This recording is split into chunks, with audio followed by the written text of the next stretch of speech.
Hey everyone, Jack Maltic here.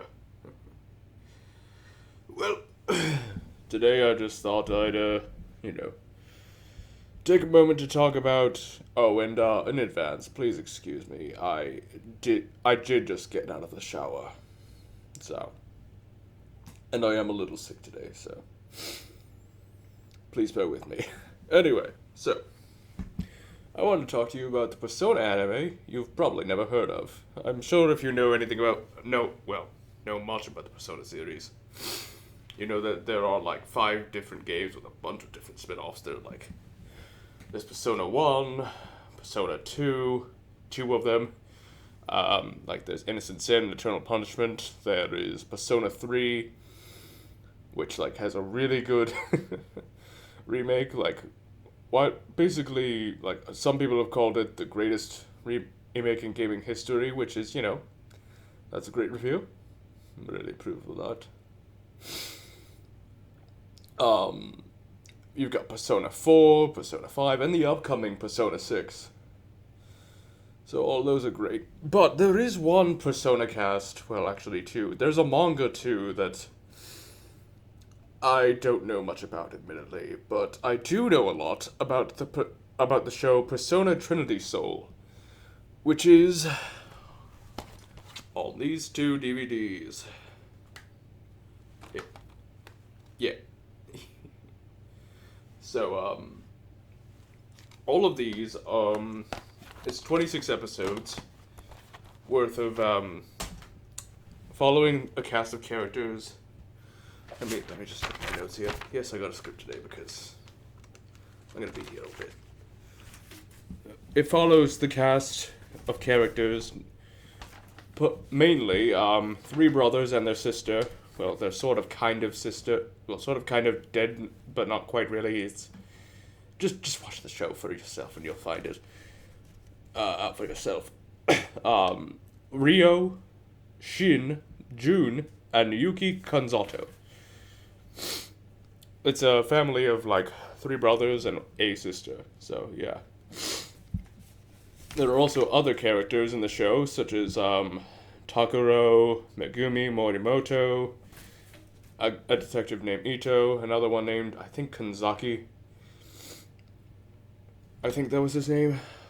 Um, and all in all, just in general Persona cast. But in addition to that, the anime was initially supposed to take place after Persona 3 and before or Persona 4. However, ever since the introduction of Persona 4 Arena duology to the franchise, basically it's been set to after Persona 4 and before Persona 5. So, yeah. However, that's why you have returning cast members from Persona 3. That's right. They're all old now and can't use their personas, but they are still in the show, and they do have relevant, plot, art purpose. I'm being Koromaru, who is now an old dog who is barely able to move. Kanamata, he's now living under the fake name of Inui-san as a dorm manager in this city. And Akihiko Sanada, the boxer. The show itself takes place in the city of Ayanagi, a fictional city. Just like Persona 3 takes place in, I forgot the name of the city. Persona 4 takes place in Inaba, so on and so forth. Um, but yeah. The show has a sort of. If you are a hardcore Persona fan, you might have noticed that each Persona game sort of has a general color theme to it. For example, Persona 1 would probably be gray, arguably. Persona 2 would be like red-ish. Persona 3 would be blue, obviously. Persona 4 yellow. Persona 5 red. Maybe not red for Persona 2. We'll see in the upcoming remake, I'm sure. But in this game, the prevalent color is undeniably white. There is a whole lot of white everywhere. I mean, the show literally takes place in a snow laden city. Like there is snowfields everywhere, most times of the year. Um, Now I'm no color wheel expert, but I do know for a fact that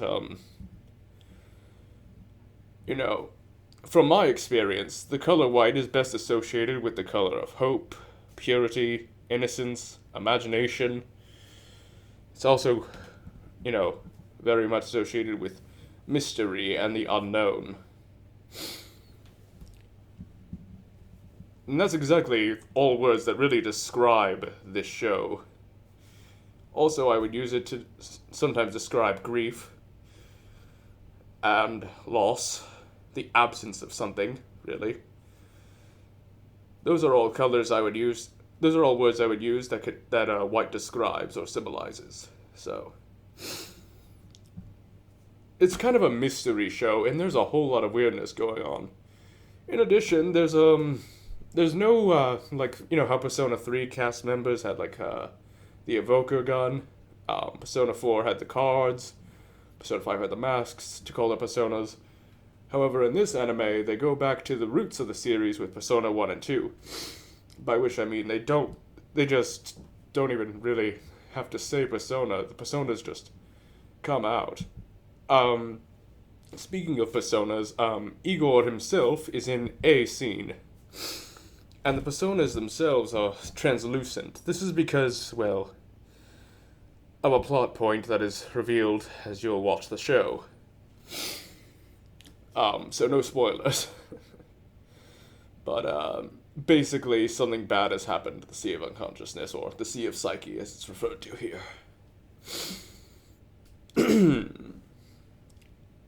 Let's see. Oh yeah, also, the creators of the show found it weird that, you know, in every Persona game ever, the high schoolers have, you know, weapons like guns and swords and pole arms and whatever else. So in this show, they decided to go the opposite direction and have it so that all the characters fight strictly using their personas. No weapons. Like, the detective has a gun, and that is it. You won't see Akihiko even, who is now a police counselor, use a gun. You won't see Ken use his polearm. I mean, Koromaru is way too old to fight at this point. I mean, he's a dog after all.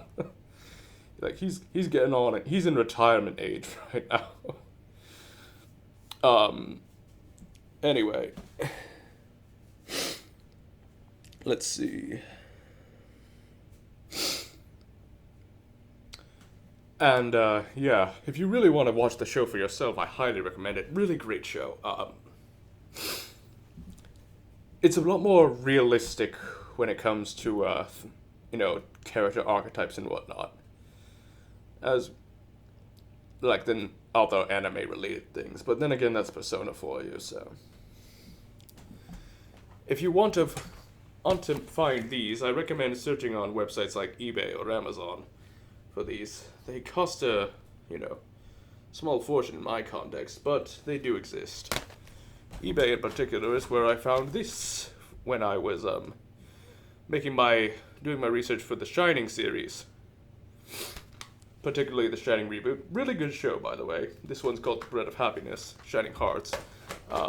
It's kind of like the first half of the events of Shining Hearts, but that's beside the point.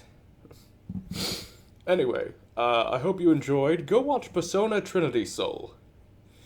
You can only really find it, you won't find it on streaming services. I promise you, I've looked.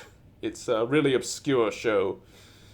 So, no streaming services, you'll just have to buy it on DVD or... Actually, that's it. That's the only place you'll find it. I don't think you'd find it even in a rerun on the television network at this point. So, yeah, definitely something to check out next time you feel like getting into Persona. This is Jack Wallach, the Sega fan, signing off. Persona!